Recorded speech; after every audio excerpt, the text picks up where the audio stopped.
दुर्गा सप्तशती हा असा स्तोत्र ज्याचा प्रत्येक मंत्र अत्यंत प्रभावशाली आहे। सप्तशतीचा पाठ हा कल्याणकारी कवचासारखा आहे। नवरात्रीच्या शुभ दिवसांमध्ये दुर्गा सप्तशतीचे पठण करणं अत्यंत फलदायी, हितकारक आणि शुभ असते।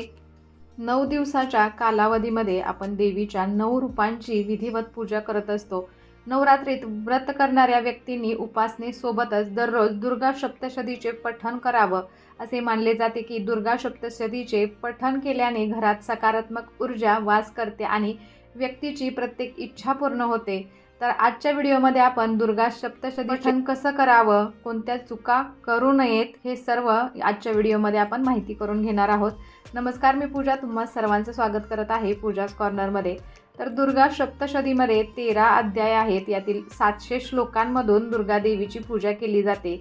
या 13 अध्यायांमध्ये दुर्गेच्या 3 चरित्रांबद्दल सांगण्यात आलेले आहे। तर दुर्गा सप्तशतीचे पठण करताना काही गोष्टी लक्षात ठेवणं गरजेचं आहे। दुर्गा सप्तशतीमध्ये देवीच्या उपासनेसाठी सर्व मंत्र, स्तोत्र आणि साधना पद्धती सांगितलेल्या आहेत। सर्वात मान्यताप्राप्त आणि अचूक स्तोत्र म्हणजे दुर्गा सप्तशती। मार्कंडेय ऋषींनी त्याची रचना केली आहे। त्यातील प्रत्येक श्लोक हा एक महान मंत्र म्हणून समजला जातो।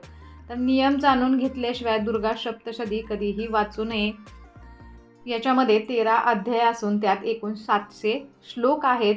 हे 700 श्लोक 3 भागात विभागलेले आहेत। पहिले या 13 अध्यायांपैकी देवी दुर्गेचे 3 पात्र सांगण्यात आले आहेत। ही पात्रे म्हणजे प्रथम, मध्यम आणि उत्तम म्हणून ओळखली जातात। तर शास्त्रानुसार ज्या व्यक्तीने नवरात्रीच्या काळात आपल्या घरात कलशाची म्हणजे घटाची स्थापना केलेली आहे त्यांनीच दुर्गा सप्तशतीचे पठण करावं असं सांगितलं जातं। परंतु घरातील पुरुष असो, स्त्री असो, मुलगा असो, मुलगी असो, विधवा असो किंवा सौभाग्यवती कोणीही तुम्ही दुर्गा सप्तशतीचे पाठ किंवा देवीची उपासना करू शकता। आपल्या आईची, आपल्या कुलदेवीची सेवा ही सर्व करू शकतात। हा पाठ किंवा हे पुस्तक तुम्हाला संस्कृत, मराठी किंवा हिंदी या सर्व भाषांमध्ये तुम्हाला मिळू शकतं। ज्या भाषेमध्ये तुम्हाला वाचणं सोपं जाईल तर त्या भाषेमध्ये तुम्ही हा ग्रंथ घरामध्ये घेऊन यायचा आहे। नवरात्रीमध्ये दुर्गा देवीचे पूजन सर्वश्रेष्ठ मानले जाते। अनेक ठिकाणी आपापल्या कुळाचाराप्रमाणे किंवा कुळधर्माप्रमाणे आपल्या प्रथा, पद्धती, परंपरा यानुसार व्रत किंवा घटस्थापना ही केली जाते। पाठ करताना काही नियम आणि अटीही पाळणे महत्त्वाचं असतं। नवरात्रीचा पहिला दिवस म्हणजे घटस्थापनेचा। तुम्ही घटस्थापना केल्यानंतर आपल्या घरातील देवपूजा झाल्यानंतर आपल्याला सकाळच्या वेळेतच आपल्याला हे पठण करायचं आहे। तर सकाळी लवकर शुचिर्भूत होऊन देवांची पूजा करायची आहे। आपण जिथं पूजा मांडणार आहोत किंवा ज्या खोलीमध्ये आपण पूजा करणार आहोत ती जागा अत्यंत स्वच्छ असावी। तर एक चौरंग मांडायचा आहे, तिथे रांगोळी काढायची आहे, तुपाचा एक दिवा देवी पुढे लावून घ्यायचा आहे। देवी पुढे आपण अखंड दिवा हा लावतच असतो। तर यानंतर आपल्याला पाट घ्यायचा आहे, त्याच्यावरती लाल वस्त्र अंथरायचं आहे आणि त्या लाल वस्त्रावरती आपल्याला ग्रंथाची स्थापना करायची आहे। हे सर्व झाल्यानंतर आपण देवाला आणि आपल्या घरातील वडीलधाऱ्यांना नमस्कार करायचा आहे। त्यानंतर आपण पाठाला बसणार आहोत।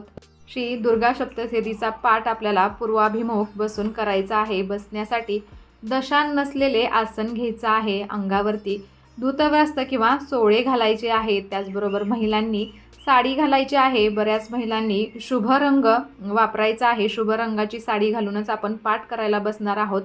जास्तीत जास्त करून नवरात्रीमध्ये कधीही काळा रंग आपल्याला वापरायचा नाही। काळ्या रंगाचे वस्त्र आपण घालणार नाही। तर दुर्गा सप्तशतीचा हा ग्रंथ माझ्याकडे आहे। तुमच्या जवळच्या केंद्रामध्ये हा तुम्हाला सहज मिळेल। तर हा मराठीमध्ये आहे। जर तुमच्या घरामध्ये घटस्थापना केलेली नसेल किंवा तुम्ही करत नसाल तर एका चौरंगावरती लाल वस्त्र अंथरून आपल्याला श्री महालक्ष्मी, अगर महासरस्वती स्वरूप आर्या दुर्गा देवीची आपल्याला किंवा आपल्या कुलदेवीची प्रतिमा असते किंवा फोटो असतो तर तो ठेवायचा आहे आणि त्या प्रतिमेसमोर आपल्याला अखंड दिवा लावायचा आहे आणि त्यानंतर सुद्धा तुम्ही दुर्गा सप्तशतीचे पाठ करू शकता। आपल्याला देवीबरोबरच ग्रंथाची सुद्धा पूजा करून घ्यायची आहे। ग्रंथाला हळदी कुंकू वाहून घ्यायचं आहे, गुलाबाची फुलं व्हायची आहेत, स्वतःला देखील आपण हळदी कुंकू लावून घेणार आहोत। त्यानंतर आपल्याला पूजेला सुरुवात करायची आहे। या नवरात्रीमध्ये म्हणजे 9 दिवसांमध्ये आपल्याला 9 माळी देवींवरती अर्पण करायच्या आहेत आणि त्याचबरोबर दुर्गा सप्तशतीचे आपल्याला 14 पाठ करायचे आहेत.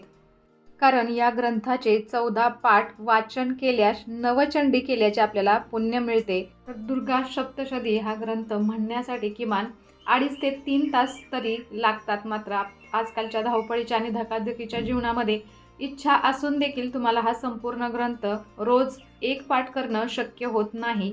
तर बरीच लोक पहिल्या दिवशी एक अध्याय, दुसऱ्या दिवशी दुसरा आणि तिसरा अध्याय, तिसऱ्या दिवशी चौथा अध्याय आणि चौथ्या दिवशी 5वा, 6वा, 7वा आणि 8वा अध्याय असं करतात. तर 5व्या दिवशी 2 अध्याय, 9वा आणि 10वा आणि 6व्या दिवशी एक अध्याय म्हणजे 11वा, 7व्या दिवशी 2 अध्याय, 12वा आणि 13वा या क्रमाने या पद्धतीने सुद्धा तुम्ही पाठ करू शकता. तर काही जण 3 दिवसात हे पूर्ण करतात. प्रथम, मध्यम, उत्तम असे 3 खंड 3 दिवसात पूर्ण करून सांगता करतात.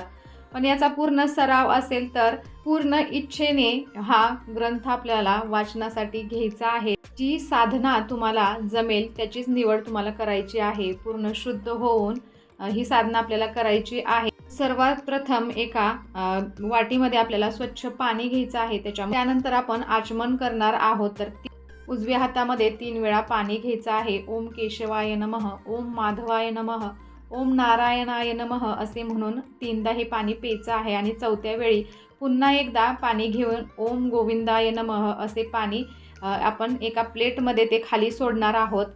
त्यानंतर आपल्याला संकल्प करायचा आहे. पहिल्या दिवशी कोणतीही साधना करताना कोणत्या कार्यसिद्धीसाठी आपण ही साधना करत आहोत तो आपल्या मनामध्ये ती कार्यसिद्धी बोलायची आहे आणि त्याचा संकल्प करायचा आहे. संकल्प करताना उजव्या हातात पाणी घ्यायचं आहे. आपल्याला माहिती असेल तर आपले गोत्र, कुलदैवत, आपले पूर्ण नाव, आईवडिलांचे नाव घेऊन त्या पाण्याकडे पाहून संकल्प करायचा आहे की ह्या कार्यसिद्धीसाठी मी या घटाची स्थापना करीत आहे. तरी आणि दुर्गा सप्तशती ग्रंथाचे एवढे पाठ करत आहे. तर हे देवी, हे आई, कोणतेही विघ्न न येता हे नवरात्रीचे व्रत माझ्याकडून तू पूर्ण करून घेशील. त्यानंतर गणपती बाप्पांचं आपल्याला आवाहन करायचं आहे. वक्रतुंड महाकाय सूर्यकोटी समप्रभ निर्विघ्नं कुर्मे देव सर्व कार्येषु सर्वदा. तर आपण घटासमोर 2 विड्याची पानं घ्यायची आहेत. गणपती बाप्पांची छोटीशी मूर्ती असेल तर मूर्तीची स्थापना करायची आहे किंवा तुम्ही सुपारी जरी ठेवली तरीही चालू शकतं. त्या सुपारीला गणेश स्वरूप मानून पूजेला सुरुवात करायची आहे. तर पाठ करताना सर्वात प्रथम आपल्याला दुर्गा अष्टोत्तर नामस्तोत्र म्हणायचं आहे. त्यानंतर दिव्या कवचम वाचायचं आहे, अर्गला स्तोत्रम वाचायचं आहे, किलक स्तोत्रम वाचायचं आहे. त्यानंतर रात्री सूक्त वाचायचं आहे आणि यानंतर येतो अध्याय पहिला.